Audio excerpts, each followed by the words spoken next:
నమస్కారం ఈటీవీ 360కి స్వాగతం. ముందుగా ప్రధానాంశాలు. కేరళను తాకిన నైరుతి రుతుపవనాలు వారంలో రాష్ట్రానికి విస్తరించే సూచనలు.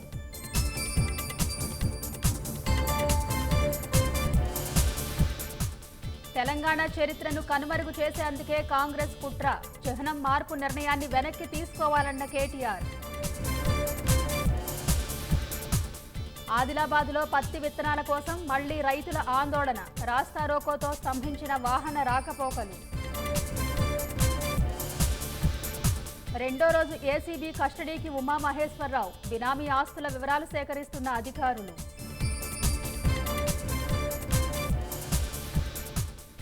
ఎన్నికల్లో ఇండియా కూటమే విజయం సాధిస్తుందన్న కాంగ్రెస్. ప్రధాని అభ్యర్థి ఎవరో 48 గంటల్లోనే తేలుస్తామని జైరాం రమేష్ స్పష్టీకరణ.